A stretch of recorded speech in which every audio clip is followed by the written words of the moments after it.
Hi, I'm Crystal, the parenting coach. Parenting is a thing that some of us just expected to know how to do. It's not like other areas of your life where you go to school and get taught, get on-the-job training, or have mentors to help you. But now you can get that help here. I believe that your relationship with your children is one of the most important aspects of your life and the best way that you can make a positive impact on the world and on the future. I've made parental relationships my life study, and I use life coaching tools, emotional wellness tools, and connection-based parenting to build amazing relationships between parents and their children. If you want an even better relationship with your child, this podcast will help you. Take my parenting quiz at the link in the show notes. Once we know what your parenting style is, we will send some tips tailored to you and a roadmap to help you get the most out of my podcast. Welcome to today's episode, Shame-Free Sex Education with Carlie, the Christian Sex Educator. Did you feel like your parents gave you a healthy and comprehensive sex education as a child and teen? Or did you find that most of your learning, or lack of it, came from friends or less helpful sources? Join this conversation with me and Carlie, the Christian Sex Educator, to learn more about how to teach your kids about sex shame-free. Carlie Palmer-Webb is a gender and sexuality researcher, data nerd, enthusiastic Jesus lover, new mama, and the Christian Sex Educator. She has made it her life mission to provide shame-free sex education for Christians in every life stage. Today's episode, you will hear about Carlie's own story, her lack of helpful sex ed as a child, and how that led her on a journey as an adult to learn more and to share about what she was learning. How we can change the paradigm in our own home and teach our children about sexuality and still be teaching them our values around sexuality too. What shame-free sex education looks like and how it's never too late to start, even if you're 70. Carlie shares about her unshaming journey and what books and resources helped her.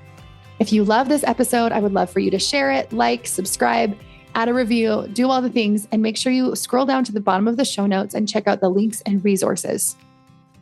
Hello, everyone. Welcome to today's podcast episode. It seems like podcast episodes somehow, for some reason, just go in themes. And this is just going along with the theme that we've been talking about this season. So I'm excited to talk all about shame-free sex education with Carlie, the Christian sex. No, I'm not going to say it right. Christian. Okay. You introduce yourself. The Christian Sex Educator. Christian Sex Educator. Yep. Yes. Okay. So you can find her on Instagram there. Her content is amazing. That is how I found her. And as soon as I started hearing about what she was talking about, I was like, yes, this is what we need. So if you have little ones around, just to let you know, we are definitely going to be talking about sex in a more open and frank way. So do what you will with that. I'm going to say that again. Just so you have that little FYI before we start this episode.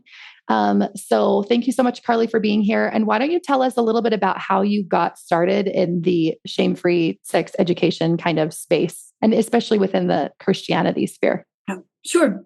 So I grew up in such a wonderful Christian home. My parents are honestly incredible. I adore them. We're really close. And I say often that they should win every parenting award except sex ed in the home. So I just grew up in a home like so many of us did, where sex was never really talked about.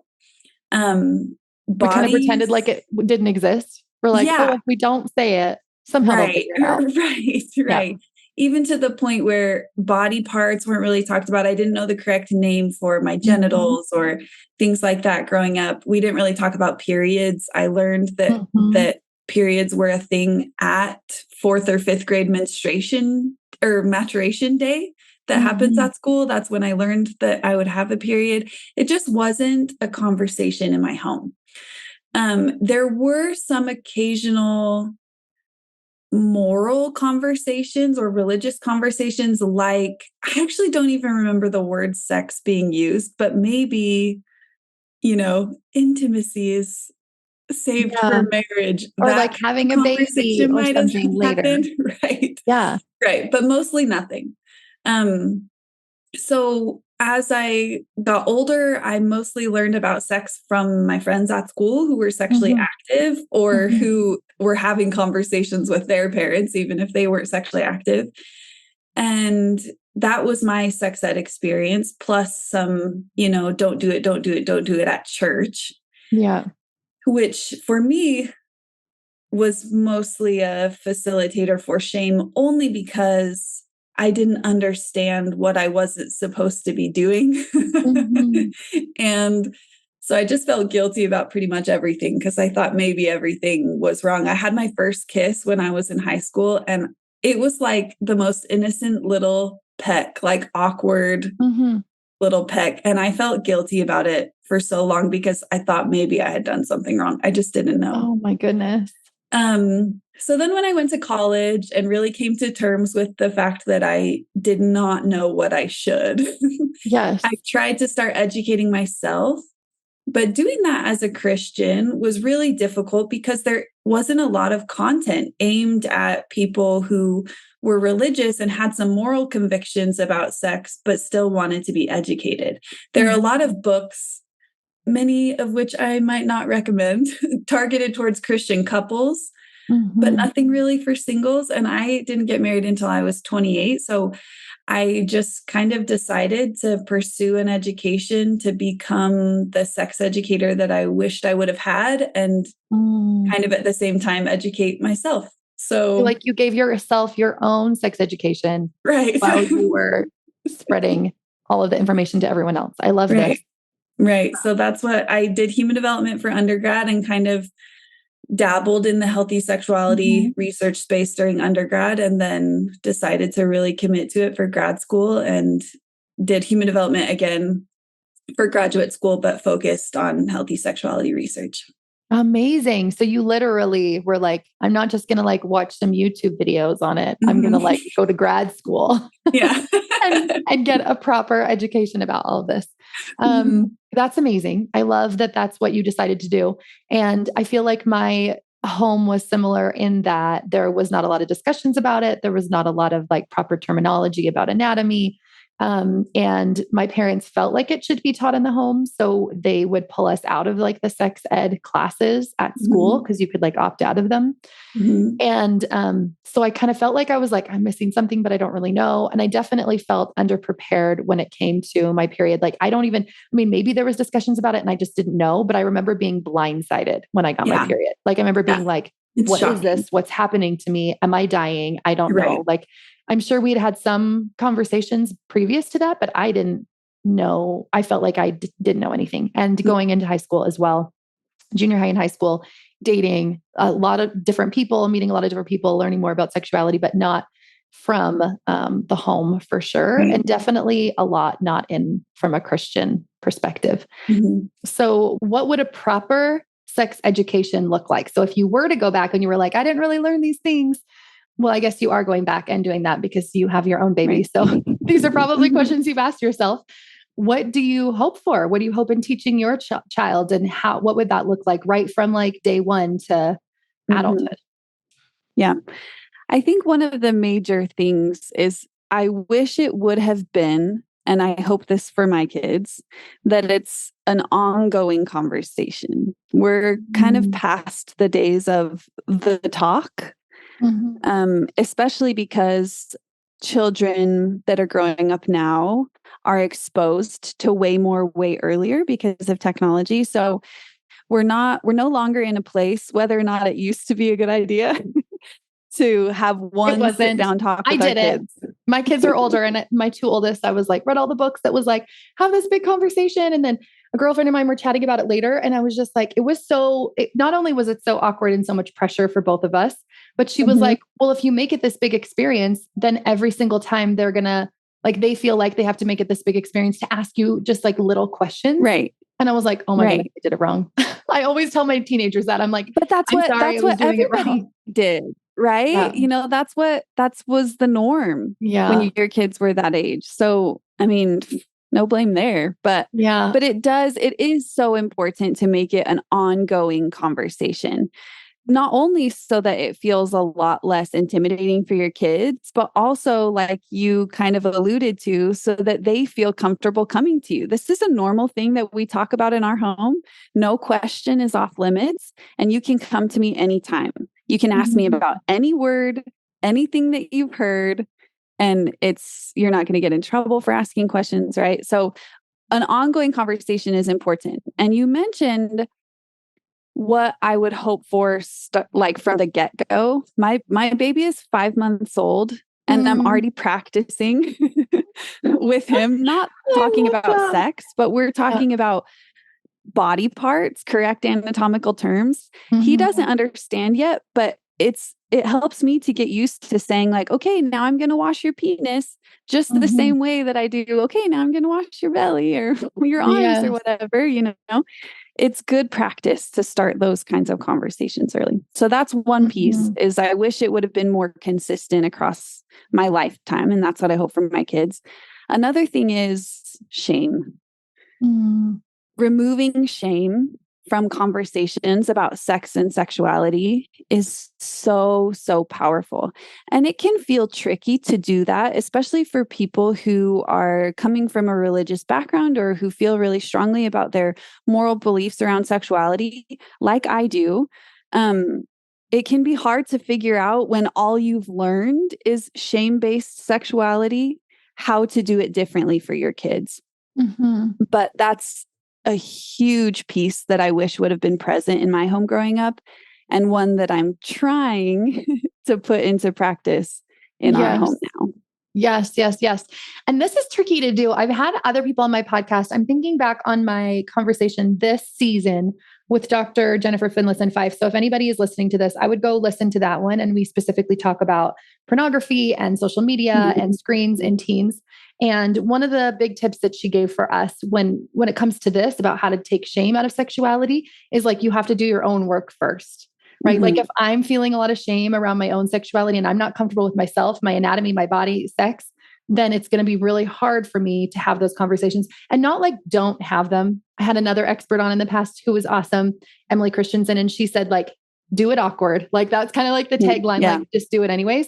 So keep doing it anyways, but also you can be doing your own work to unshame yourself, your body, your sexuality simultaneously, because they just learn so much from us, even that things we don't say, right? More so probably than what we don't say. Yeah, totally. They can feel what's genuine.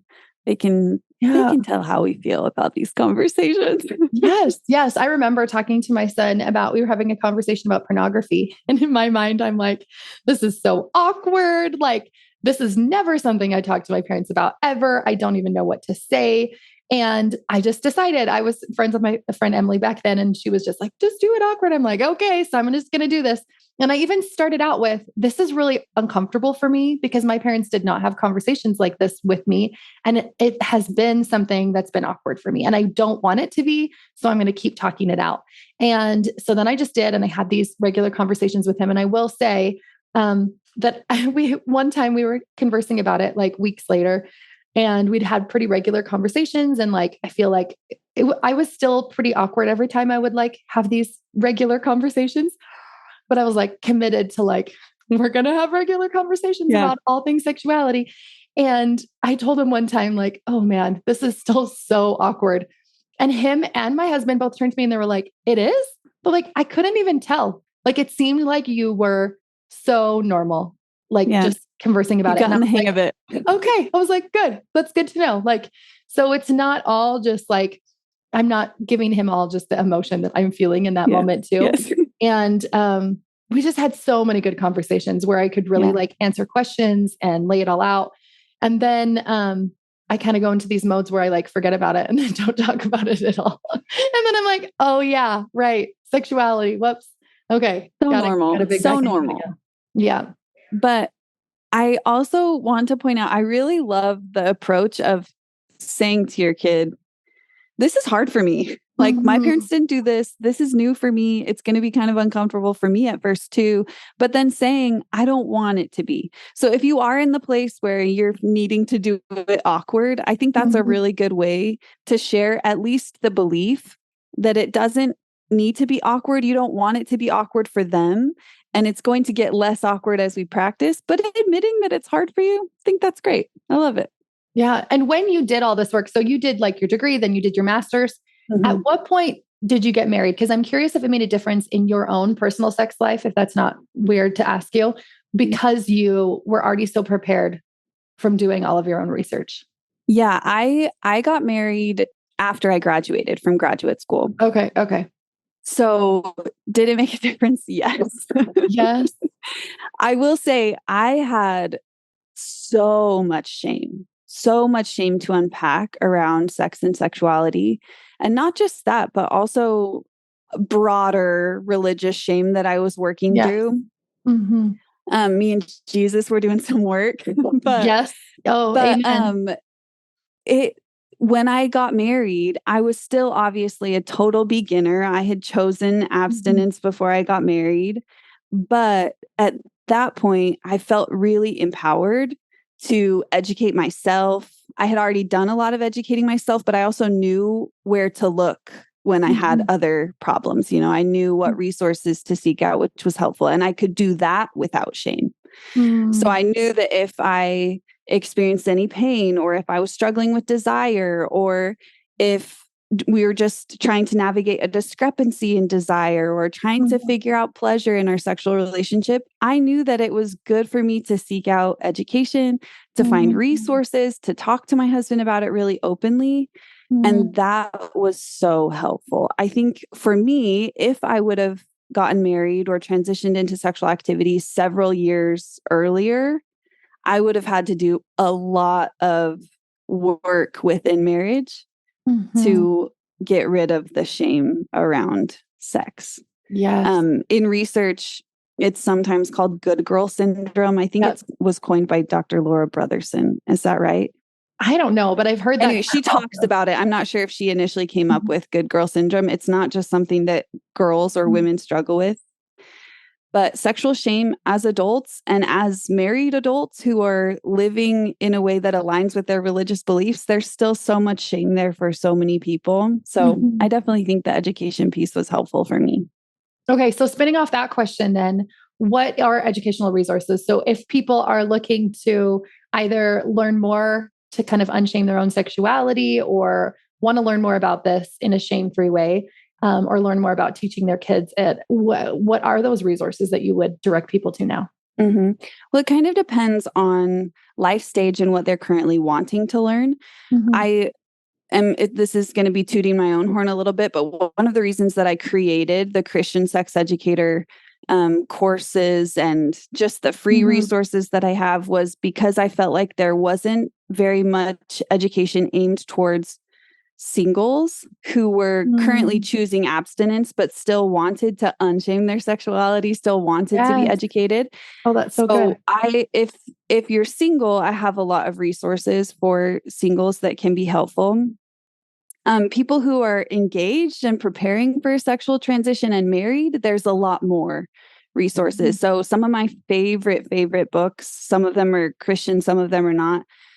Come As You Are by Dr. Emily Nagoski is a great book for desire, understanding and navigating female desire. The book. Hey, I love her book, Burnout. I never knew. Oh yeah. I haven't looked into her other ones. Great too. Okay. So she's a sex researcher. So right. I remember her saying that in a podcast I was listening to. Yeah. Okay. For unshaming sexuality, the book, The Great Sex Rescue by Sheila Gregor, I think is how you say her last name, is fabulous. She's a Christian woman and surveyed over 20,000 Christian women about their experience. And her work on trying to help women separate shame from sex is really beautiful. So I love that resource. For teaching kids, there are a lot of children's books that I really like that maybe we can put in the show notes. But I also have a guidebook for parents, just a digital guidebook for teaching kids that might be helpful. And the book, A Better Way to Teach Kids About Sex, is another thing aimed at parents that I really like. Okay. I love all of these. I want to put all of these books in the show notes. They all sound, I'm like, I want to read them all. Personally, I'm like, I want to read all of these. They all sound good. And I love just like how you went back and so easily were like, this is kind of what a sex education would look like. And this is what I'll be doing with my kids. So I just want to point out to the listeners too, that like, it's never too late. I think sometimes we hear about things and we're like, but my kids are all teens, or like, I didn't have these conversations with them. And so I think for me personally, I hear things like that. And then I'm like, oh, like, I guess with my two older kids where I read all those books and like, I did it kind of the way that I think is the wrong way now. It would be so easy just to be like, okay, it's over. Like, I'll just focus on my two younger kids because I can do it new with them. But I love what you said about we can just have this ongoing conversation.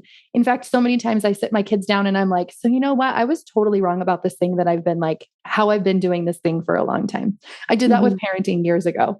And then I was like, and did it with some like educational, the way we were doing education. And then I'll like come back and do it. At one point, the kids were like, Mom, you do this a lot. Like, by the way, I'm completely changing my paradigm about this and doing something different.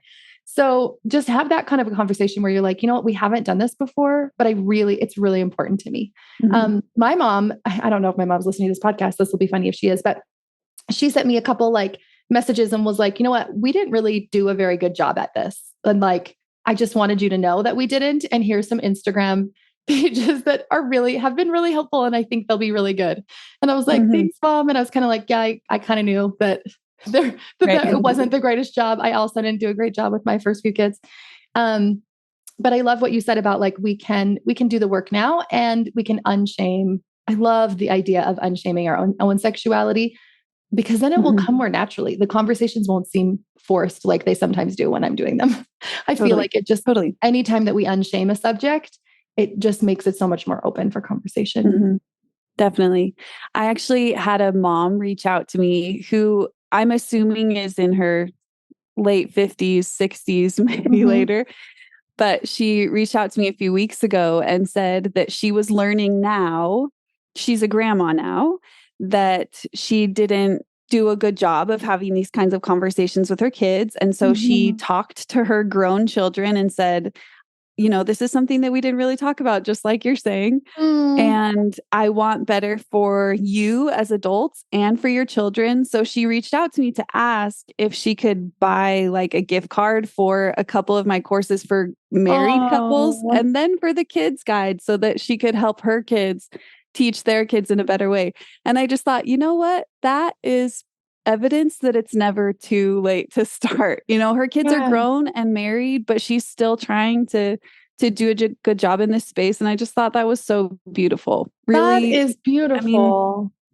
I mean, ideally, it will start when kids are really young. Of course, that's the ideal. But when are we ever aligning our life with the ideal in any area? You know?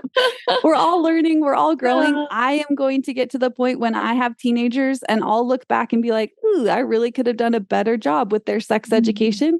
And this is my career. That's totally normal. It's okay to just start wherever we are and try to do a little bit better. We're all figuring it out as we go and learning as we go. And that's okay. Okay. I love that. I feel like that's such a good ending. Like just start where you are. It's okay that you haven't done it before. It's okay wherever you're at in this phase.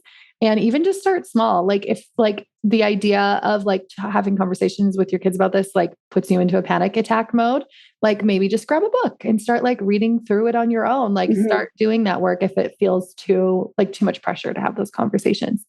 Okay. I love all of this. This is just all so good. And I would love for you to kind of end with sharing with people actually two things. One is like how people can find you and connect with you, because that's always fun too.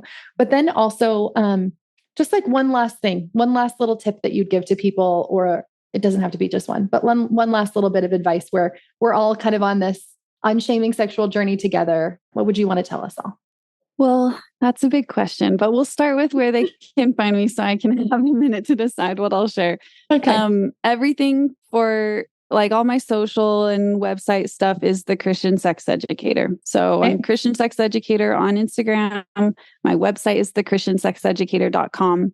If you go to my website, there's a tab for singles, engaged couples, married couples, and parents. So you can I have free resources at every stage. You can find whatever you're looking for there.